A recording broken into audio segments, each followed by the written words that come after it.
Hello, everybody. Welcome to the Most Accurate Podcast. I am your host, Jennifer Akins, joined by Justin Edwards on this week 13. I've got a glare that I'm not loving right now. Hold on, let me move. I don't know if I can do that. My whole house of cards might come down. Let's just stay put. Justin, first of all, hi. Hi. Second of all, yeah, it's Thanksgiving. We should do the whole, what are you thankful for? Let's go. I'm thankful for this podcast. I'm thankful for this desk setup that I have, so I get to sit down and work from home. You know, it's not so bad. I could have a much worse job, and I have had much worse jobs. Yes, I have as well. Yeah, I know I just sprung that on you, and it didn't have to be serious. You could have just said something stupid, but I do appreciate your candor there. I'm obviously thankful for that we get to do this and get to pay our bills by doing this. Right. Is something to be thankful for. I'm also thankful for week 13. I'm getting a little bit burnt out here. I'm ready for the end. We've got 2 weeks in the regular fantasy season, and then we go full playoff mode. And then we get to completely switch to NFL playoff mode, which I love, which is us not working too much and just enjoying the NFL. This thing is going to fall down in about 3 seconds. I can feel it. Hold on, let me back it up. I'm a little too close. Sorry. Live TV / Anyway, welcome to the show, everybody. Like I said, this is I don't know if I said, but this is our weekly streaming show, where we go over the 4 streaming positions: quarterback, tight end, wide receiver, and why did I say wide receiver? What is going on? What? You do not stream wide receivers. We will not be talking about wide receivers. Quarterback, tight end, kicker, and defense. I'm sorry. I'm already on vacation mode, and I'm not even close to done with work for the week. But anyway, welcome, everybody. As you know or don't know, anyone we will be talking about has to be rostered in 40% or under in Yahoo leagues.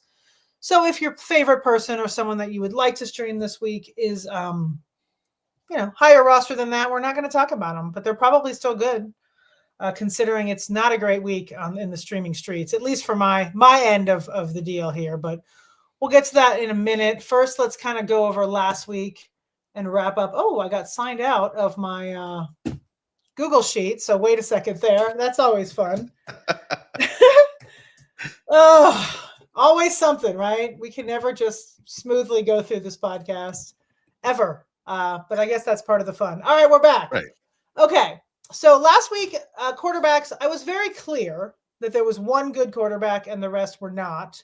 And that's exactly how it panned out. So here we are. Jacoby Brissett was quarterback 7 with 18.7 points, which is perfectly fine for a streamer. It's actually very good for a streamer. Yes. The other 2, as I said, were much lower down, and they ended up that way. Bryce Young was quarterback 20 with 8.3 points. Tyler Shuck, quarterback 22 with 7.9. So, pretty much what we figured. 1 quarterback 1, 2 quarterback 2s. So I guess I can pat myself on the back there. I was pretty spot on there. How'd we do in tight end, or how did you do? Because I don't have anything to do with it. Tight ends were terrible. We talked about, or I guess I talked about how it was a bad week. We were missing a lot of options, and it didn't disappoint. It stunk. AJ Barner had 2.8 points, tight end 35. Mason Taylor 3.6 points, tight end 30. Harold Fannin had 6.4 points on 11 targets. Good gravy. He was the tight end 16. Jatavion Sanders, I believe, only caught 1 pass. He was the tight end 50. And Chigga was the tight end 20 with 5.5 points. Very bad week. I said it was going to be a bad week, but that I don't get any points for that, which I would have been nice if you streamed any of these guys to get. Right. Yeah, that's ugly. I like the good gravy. I don't know if that was a Thanksgiving thing or it just came out, but it is Thanksgiving. So apropos to you there, Justin. All right, kickers. I will say this. Good week for kickers. Yeah. After Andres Borregales for 10 weeks in a row, he was kicker 1. Let's go. Nailed it. I know. He was kicker 1 with 16 points. So I am proud of that. He was my number 1 streamer last week. Is he finally 2 rostered? Or is he still? I believe he is actually available. I don't have him this week. But Talk about it every week. yeah, I think he doesn't have a good matchup, but I think he's still in the 30s if I remember. I actually just closed my Yahoo because my thing is running pretty slow. So I closed a bunch of stuff. So unfortunately, I can't look that up right now. But I'm pretty sure that they. I think he's still available. He just wasn't a good match. Okay. Ever. So yeah, he was a kicker 1. Harrison Mevis was kicker 5. So we're still in kicker 1 territory. Yeah. Excuse me, with 12 points. Jake Elliott. I had this thing in my. I didn't want to give Jake Elliott, but I was like, how do I not? He always disappoints when I do, and here we are. He was kicker 26 with 3 points. Matt Gay, who ended up being the 49ers kicker. When we had the show, it was just blank, whoever it's going to be. It ended up being Matt Gay, who was on the Commanders at earlier this season. He's now on the 49ers. He was kicker 14 with 8 points, and then Cairo Santos was tied for kicker 17 with 7 points. So we did have 2 guys in the top 5, which isn't bad. And I actually, once again, for the second week in a row, someone in my article that I did not bring into this format, which was Cam Little, was also in the top. I can't remember what he was now, but it's on my notes that are not right here. Cam Little was kicker 4 with 13, but I didn't give him out. I didn't give him out for the show, so he doesn't count for here. But he does count for the. He was in my article last week. Well, that's why you got to check the article too. That is why you have to check the article too. So yeah, so those were kickers, and then how do we do on defenses? Looks like it wasn't fantastic either. Yeah, pretty middling week. Raiders only scored 5 against the Browns. They were the defense 19. Bears 6 points, defense 16. Jags 7 points. You're noticing a trend here. 7 points. They were the defense 14. And then the 49ers scored 9 points. They were defense 12. So a bunch of good, not great. Could be worse though, right? It could be worse. You didn't have the defense 32 in there, so right. Pat yourself on the back, Justin. All right, now we're gonna get to the weird sport of the week. Had to go, Thanksgiving-ish themed, whatever. Right. We've got the Grand National. What is it even called? Turkey Calling Championships. Is put on by the National Turkey Wild Federation. This is serious stuff, people. There are so many different divisions. I know. And that's the thing. I don't even have a lot of notes here because we could probably talk about this for the entire segment. And I don't think you or I care, and the listeners probably don't care either. But it is the Super Bowl of Turkey Calling Championships, self-titled, the Grand Nationals. It started in 1977. The National Wild Turkey Federation held its first calling championship in Hershey, Pennsylvania. Yeah, there's over $50K in cash prizes up for grabs. There's a ton of divisions. I guess you just call turkeys, and they all actually has to be there. There's world-class callers in multiple divisions. It's all live on stage in front of a live audience, which I guess that could be nerve-wracking. I don't know. This is incredible. Yeah, I mean, are you seeing what else do you have over there on your end? I'm trying to see if there's ever been like a repeat champion, and I can't find one. So like every year, like 5 different. Well, I'm going to say dudes because I only see guys. 5 different dudes win every year. Sure there's probably I'm sure there's a women's only division because there's an intermediate. God forbid we compete with the men. I'm sure they have their own. They give out a pink stupid trophy and all that stuff. Yeah. They don't let us compete with the men. That's how it works in most things around the world. Not in fantasy football though. Actually, in some fantasy football it is, but I'm not going to get into that. Right. I believe in equality in everything, whether it's turkey calling or fantasy leagues. Or fantasy football, right. If a woman wants to play, let her play. If she sucks, she sucks, then you take her money. Like, I don't, whatever. Same with turkey calling. If a woman's going to suck, she'll finish at the bottom. But we don't know this, that there may be women right there up at the top. So don't come back and yell at us. This is all speculation on our part. Yeah, very speculative. Very Allegedly. So we know nothing about it. Other than that, there you go. I was looking at, trying to find a fun, there's of course turkey bowling, which I think we did that actually one year. It sounds familiar actually. Yeah, you bowl, like some guy made it up in a grocery store one day or something. I don't know. You bowl. I do remember this. Yeah. You bowl frozen turkeys down the aisle. We did that. There's also, we did the launching the turkeys last week. Was that last week we did that? I think it was a couple weeks ago. Yeah. I don't know. The launching, the Trebuchet, whatever. Anyway, Yeah. All right, that's that. Let's get to actual what the people are here for. And that is streaming. So I will preface this segment. Quarterback streaming is disgusting. Now, this week, now I will say this, there are no teams on buys. So you should not have to stream a quarterback this week. Hopefully you don't. Hopefully there's enough out there. If you do, I have you covered. I've got 4 guys, but I'm going to tell you right now, I don't love any of them. I would not put any of them in my own lineup I would if I had to. Fortunately, like I said, I've got options and you guys should too, but let's get into it anyway. Okay. So my first option I have here is Cam Ward. And if he's the first option, actually, right. They're all, like I said, not great, but Cam Ward against Jacksonville. He's at home and he is only 7% rostered. He's coming off a quarterback 4 performance though. He scored 23.9 points last week.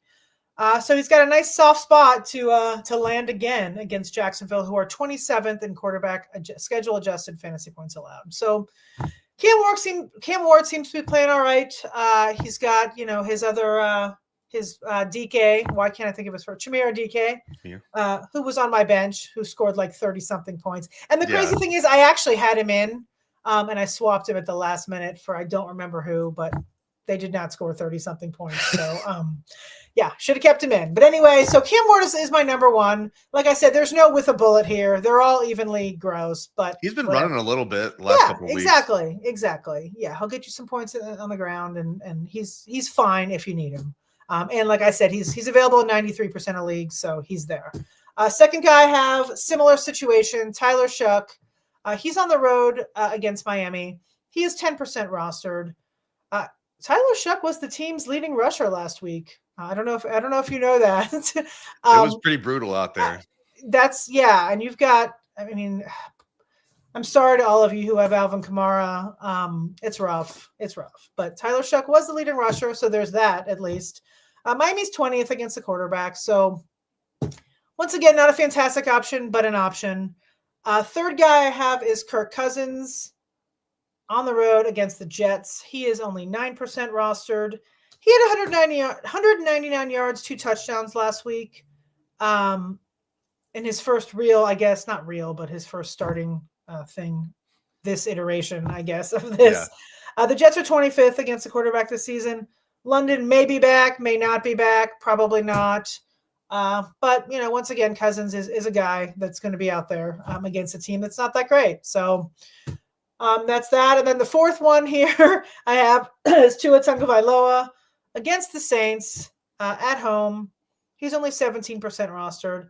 The Dolphins have been pretty run heavy. They were very run heavy last week. He's pretty much a game manager at this point. We know that, but he is a body. He's warm, and he will be out there. So if you need him, he will throw the ball. He will throw the ball at times.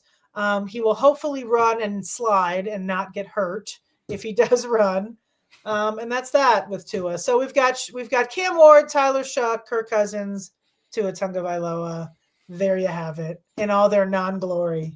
Yeah. All right. Yeah. It's not great. I told you. I've told you multiple times. All right, let's see what Samuel has to say this week.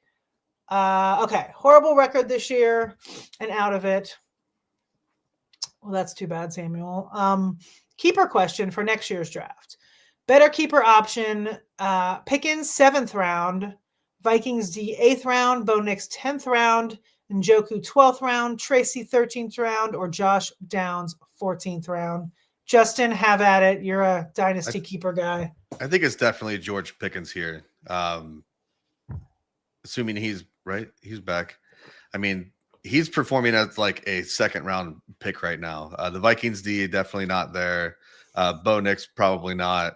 And Njoku, we'll see if he lands somewhere else potentially, but that's decent value. Tracy definitely not in the 13th. Cam will be back. Josh Downs in the 14th round is interesting, but you could probably still get him around the 14th round next year. So I think it's George Pickens in the 7th pretty handedly here. All right.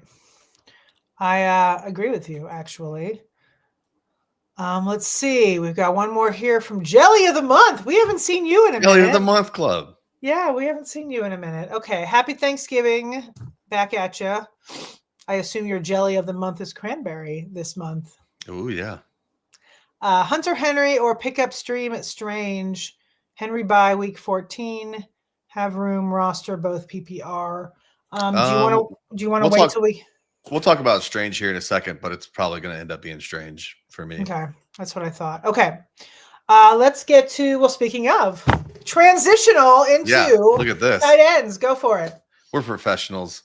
My top streamer of week 13, above even Hunter Henry, is Brenton Strange at the Titans. He is only 13% rostered, so that he didn't get cleared until late in the weekend. Otherwise, we would have talked about him last week, but I think he got cleared like Sunday afternoon. So that's far beyond this podcast's reach on Tuesday morning.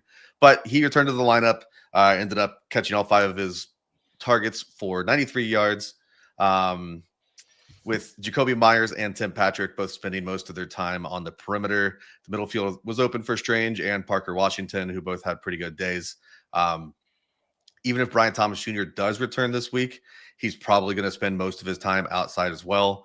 Only 15% of his targets have come from the short middle of the field, while 48% of Brenton Strange targets on the season have come from the short middle of the field. So they don't really operate the same areas. And if anything, it might even clear extra area for Strange. Strange has not gone below 4 targets in any of his healthy games, and has at least 7 targets in 2 other ones. So a high floor, pretty good ceiling here against the Titans.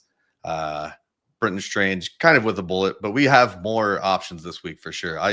If we come back here this time next week and I have the same output that I had, I would lose it.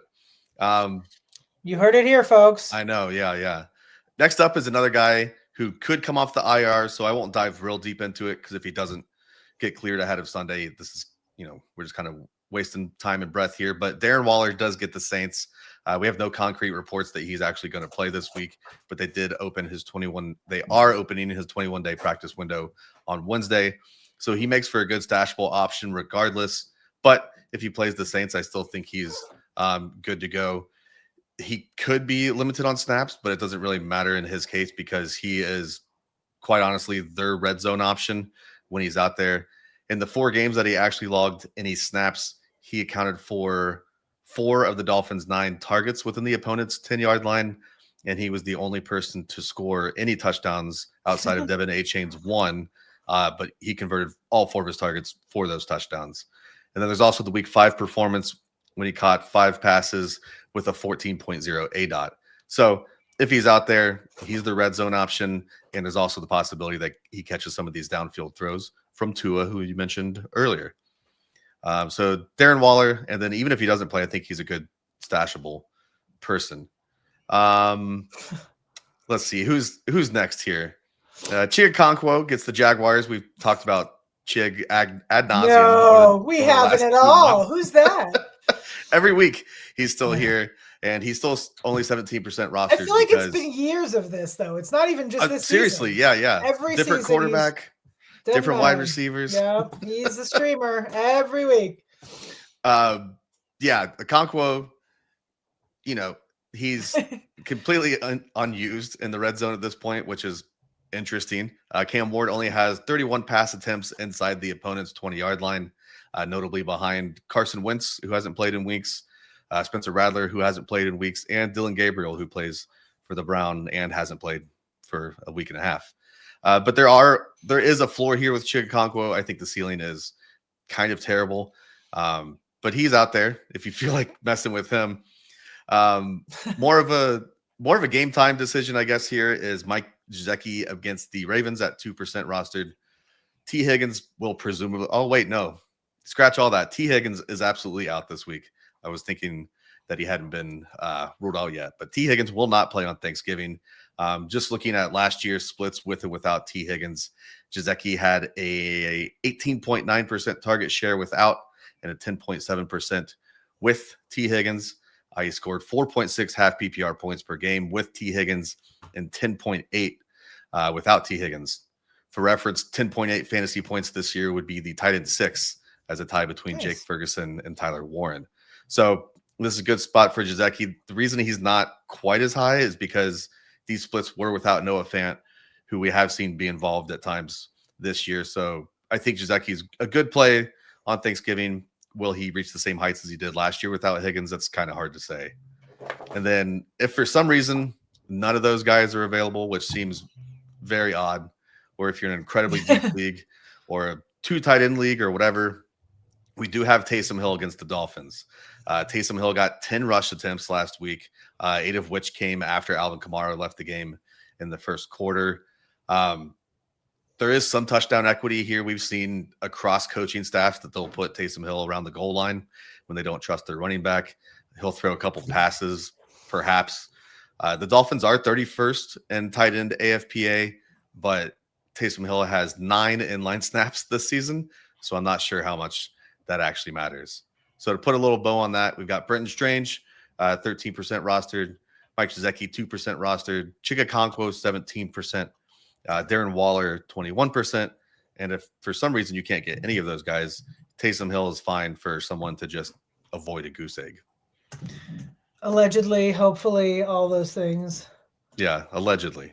Yeah, listen, hold on. I'm okay. Sorry. I'm doing something else. We totally should not be doing, but I realized I forgot to do something. So I just, there we go. I just updated the 4for4 front page. So enjoy, everybody. Oh yeah, there you go. Yeah, all of today's articles are now there. All right, multitasking. All right, we've got a question from Ace Bama 16. Should I trade Rico for ETN? Simple question. I think that's probably fine. Rico's got his bye week still on the horizon and a couple pretty difficult matchups mixed in. Yeah. While Jacksonville's past their bye, they get Tennessee this week. They get Tennessee in week 18, but I assume that does not help you, Ace Bama. But some pretty good matchups in between. Yeah, I mean, I think you're kind of. I think it's fine. I don't hate it. I don't think it's something you absolutely have to do, but at the same time, if you're feeling like mixing it up, I think that's fine. Yeah, Tootin's minor seeming injury could be a little heavier than we think too, so that would obviously clear the way for ETN to handle even more snaps. I seem to have a very Jaguar heavy roster without meaning to, like, just because you end up picking, like, I had Jacoby Myers right from the get, like I drafted him. I picked up Parker Washington somewhere along the way. I had Strange on my IR, and like all of a sudden the other day, I'm like, so I'm a Jaguar team. Am I a Jags fan? Yeah, like we're it just it just kind of happened. But they're not, they seem to be doing all right at least. Yeah, on paper. All right, let's get to kickers. I don't see Lee Ving here yet, so let's answer one more question and see if Lee shows up. Okay. No, I don't want him to miss the kicker segment. He's the only one that cares. Okay. Gerson 4835. Hello, I'm 7-5. Locked 2-3 seed. Nice. 10 person. 10 team. 10 team, 10 person, 10 anything but the word man. Do I trade Egbuka for London? Running backs are Jonathan Taylor, Cook, Marks, Benson. Wide receivers are CD, Jackson Smith and Jigba, Michael Wilson. Most of my bench are defenses and handcuffs. Okay. I'm looking for a Drake London update. The last I saw this morning is might be pretty conservative with him. I mean, it's a knee. It's not something you really want to rush back. So yeah. It may be more on the conservative side. Yeah. I don't think I would. I know Egbuka is coming off of that pretty crappy game, and I know that he could very well have Teddy Bridgewater this week, which is also still up in the air. I don't think I would. And then you have Kirk Cousins, and even if Baker misses 1 week, I'd rather have Baker throwing to my wide receiver down the stretch than Cousins. Yeah. I think I'd rather have Egbuka. You have CD and JSN. I would probably stay put with Egbuka as well. The next question is a kicker question, so might as well get into kickers. The next question is a very generic. Hey, do you have any kickers you like to stream this week? Look at our transitions. They're Slickins. I'm not even going to try to pronounce her name. This is your lucky moment because I'm about to go over the streaming kickers for the week. I've got 5 of them for you. In fact, Heck yeah. We got a decent kicker week. I will say, coming off recommending the number 1 kicker of the week, I'm feeling pretty good. So, here's Lee Ving. See there? Yeah, let's go. I told you. I was waiting for you, Lee. How serendipitous has this episode been so far? So thankful. We're all about thankfulness this week. Right. All right. So first kicker I have is Rams kicker at the Panthers. Well, this is the deal, right? Harrison Mevis, who is thicker kicker. By the way, I keep forgetting. I don't know how I keep forgetting to say that. Like I was obsessed with it at one point. And somehow the last couple of weeks, I have not mentioned once that he's the thicker kicker. He's been, it's a very strange situation. I mean, they're not like Joshua Carty is still on their 53-man roster. They're not getting rid of him. He's like a healthy scratch because he had the yips, but you think we're a couple weeks in. Like I would, right. It just seems like a strange, seems like a strange thing for Sean McVay, those guys to not make it. Like they obviously really like Carty, or they would have been, because kickers are, as we all know, kickers are dispensable in the NFL. Nobody cares for anything. They'll let you go and grab someone else. There's a million dudes at home that are ready to go. So they still have both.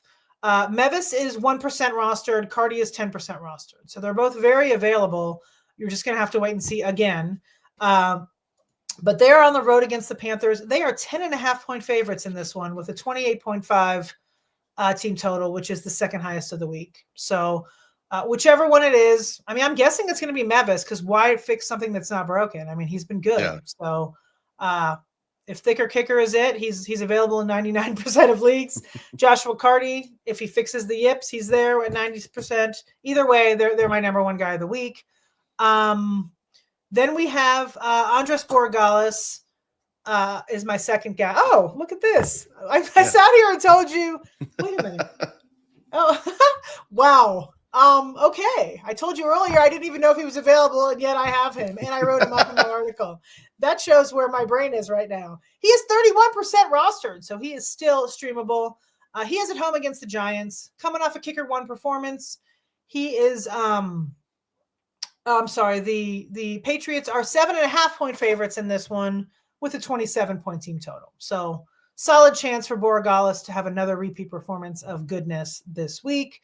Third guy I have is Will Lutz, who really shouldn't be here, but he's coming off a bye, so he's at 40% rostered. He's right at the edge. Like I said, he was off this past week, but in week 11, he scored 18 fantasy points. Broncos have been playing really well, so and they have a pretty decent schedule remaining, so he's not going to be here again, but he's at 40%. The Broncos are favored by 6.5 with a 25-point team total on the road there in Washington. Fourth guy I have is Mike Badgley at home against Houston.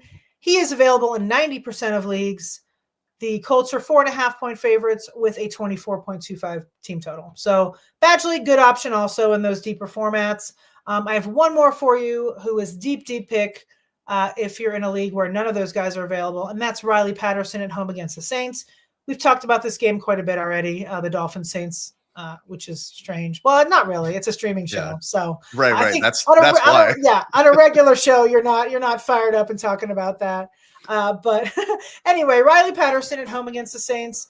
The Dolphins are 6-point favorites in that one with a 23.75 team total, and he is available in 99% of leagues. So the not my league guy is probably he's there for you there. So a nice little bow. We've got either Rams kicker, either Mevis or Carty, Andres Borregales, Will Lutz, Mike Badgley, or Riley Patterson. All good options depending on your league and what you have going on. Lee wants to know, look for Dicker on waivers after the bye. Yeah, he wasn't even streamable. So if he's there for you, sure, grab him. But I think people love Dicker the kicker. Like, people do not drop him. People love a nickname. Yeah, they love a nickname, as I do, because I've said thicker kicker about 4 times in the last 5 minutes. You had to make up for the last couple. I had to make up, yes. But yeah, if Dicker's there, sure. But yeah, people would rather drop their a running back handcuff than get rid of a kicker sometimes. And then, index of suspicion says Borregales has been good on yellow. He has. And every week in this show, I sit here and talk about the fact that he shouldn't be streamable, and he still is. He's coming off the number one kicker of the week, and he's still only 31% rostered. It's been at least a month. And I think it's been longer than that. And he's been in this article, probably this entire season. Since we realized that the Patriots were actually, gonna score points this year. That was when we kind of put him on there. So anyway, that's that. I don't think we don't have any more questions. So let's head right on into defense. Let's do it. I'll run through the defenses here. Got some pretty good calls, I believe. We'll see. Leading off, we got the Chargers taking on the Raiders in a AFC West. I had to remember what division they're in. An AFC West battle. Yes. They are 40% rostered, so right on the cusp here.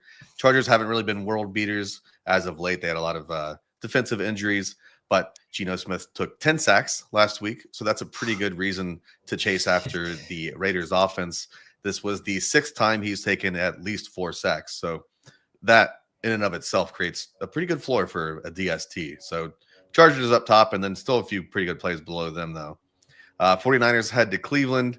They are 24% rostered. Shedeur Sanders looked much better in his second appearance, but he still only completed 55% of his passes in a pretty comfortable game script. As of now, the Browns are 6-point road underdogs, so we'll see what the Browns' passing game looks like with potentially negative game script. I think if it's more of a traditional drop back situation where Shedeur has to take 30 to 40 dropbacks, it's probably going to be pretty good for opposing defenses. Next up, we have the Dolphins all the way down at 3% rostered. They take on the Saints. Once again, we are talking about this game. Tyler Shuck had 50 dropbacks in week 12 and had no touchdowns and 5 sacks to show for it. Kamara hasn't looked great all season, but he is presumably out this week and could very well be sidelined for the rest of the season. Miami is coming out of their bye after scoring 22 fantasy points over the last 2 games and are currently 6-point road favorites. And finally, if you don't have any of those, or if they're you at just home, don't like but that's okay. Oh yeah, Dolphins. The Dolphins. Yeah. You're right. They're at home. I even wrote it right and then said it wrong. I know. I just figured I'd correct you. Go ahead. And the Bucks take on the Cardinals. They are 22% rostered. While Jacoby Brissett has been putting up massive passing numbers, he still has a propensity to throw some interceptions and take some sacks, which he took 6 of last week. The last 5 DSTs to face the Cardinals have averaged 11 fantasy points. So to bow it up, we got the Chargers 60% available, the 49ers 76% available, the Dolphins 97% available, and the Bucks are 78% available. I like it. I don't know if you saw what I posted in the company Slack there. Oh yeah, who scored 30? Houston defense. Houston defense scored 30 points on my bench. Listen, they were going against Buffalo. I started the Chiefs against the Colts. I thought it was the better decision. I think a huge percentage of people out there would have made the right call. The reason it sucked even worse is because that was the Thursday night. So I had to sit with that, knowing that there was a big 30 dog on my bench for the next 3 days until, the next game. Yeah, it was ugly. Did not love it. And narrator says she did not win that competition. She did not win, and I would have won had I. No, I did not win, and I would have. Okay, we've got Sam. Sam's got another. I'm sorry, Samuel. I shouldn't shorten your name because some people don't like that. Devin Neal. I assume that's what you mean. I hope I spelled his name right. You did not, but that's okay. You don't. We got you. You don't have to. We got you. How does he look in the state? Well, as I told you, Tyler Shuck was the leading rusher last week. So if that tells you anything, no, I don't know. Oh, you do go by Sam. All right. I wrote up Neal in the stash article, kind of with the understanding that Kamara is probably going to miss a couple weeks, and then if he misses a couple weeks, they'll probably just bench him. So we'll see if the Saints want to get a look at Devin Neal, see what the rookie looks like. He is on the Saints, who are very regularly projected for 15, 16, 17 points. So there's not a lot of upside, but if he's getting 20 to 25 opportunities a game, that he's going to be a running back 3, even if he's getting 40 yards a game. So I think he's fine. I don't think he'll be considered more than an RB3 and even the most favorable of matchups for the rest of the season. Yeah, I mean, I think with guys like that at this point, I mean, you might as well shuffle the deck, right? Drop your lowest, whoever you have in there and grab him if he's there, because you never know. Yeah. But like Justin said, I wouldn't expect anything fantastic, but just in case, you never know. Lee's, I'm going to come back to you, cheese balls, in a sec, but Lee wants to know Taysom Hill goal line back instead, or are we thinking that might be? It's pretty thin. We talked about Taysom earlier, yeah, as a potential tight end streamer, but there's also 4 guys I'd rather have above him. Yeah. I think it's thin. He could score a rushing touchdown, but I mean, his upside with the touchdown is still like 8 or 9. Yeah, points. and then Sam added, is he better than Charbonnet? I don't think so, but I'd rather have Charbonnet. Yeah, me too. Okay, back to cheese balls, and this will be our last one because we got Boogie. We got a Boogie. Well, yeah. Okay, let me highlight. All right, cheese ball, new sub. Well, welcome, cheese balls. 6999. Need advice. Should I play Purdy or Love this week? Ooh. Let's see. Purdy is on the road in Cleveland, and Love is on the road in Detroit. Probably rather have Love. At the very least, it's a dome, and San Francisco Purdy did not look good last night. No, he didn't. Yeah, I'd probably go Love too. I mean, the Packers are so rough, but at the same time, yeah, I agree with you. Dome, Love, that's probably going to be a shootout. Yeah, that Packers Detroit, those are always fun, and they're usually a shootout. So, yeah, I go Love. We both go Love. All right. Well, we got one more. Hold on. And yes, we would all rather have Love index. We would all rather have Love. I am with you, especially on this Thanksgiving. All right, this is the last one. Actually, I really don't care if we go to the meeting or not, Justin. So I'm going to stay here and answer questions. No, I'm just kidding. Okay. Let's see. We've got he or she has Burrow, Darnold, and Daniels. Should I cut Darnold for the Saints D? My current D is the Patriots, but they have two tough matchups in the playoffs. I mean, Burrow's coming back, correct? Allegedly? Allegedly, yeah. As of Tuesday, he is coming back on Thursday. Right. So, yeah, Darnold, I mean, yeah. I don't know, though. Let's see, the Patriots, I know they do have a rough schedule because I actually am a Patriot roster as well defensively. I mean, this week they have the Giants, so this week is not horrible, but I don't know. What do you think, Justin? I guess it's fine. I'm not really trying to hold like multiple defenses and multiple quarterbacks anyways, so just cut someone. Play one of the streamers we just talked about. Yeah. I mean, the Saints, I think against Miami is fine, and yeah, I think you can cut Darnold either way. I guess is really kind of, I guess is really your. Take a chance. Yeah, might as well. Like I said, shuffle it up. This is the time to do it. All right, guys, we got to go. Thank you all for joining us. Have a wonderful holiday week. Enjoy Thursday, and make sure to check out all the content on 4for4. It will all still be there, even though there is a holiday. It'll all still be there a little earlier, and we'll be just as packed with information. Thanks, guys. Have a good one.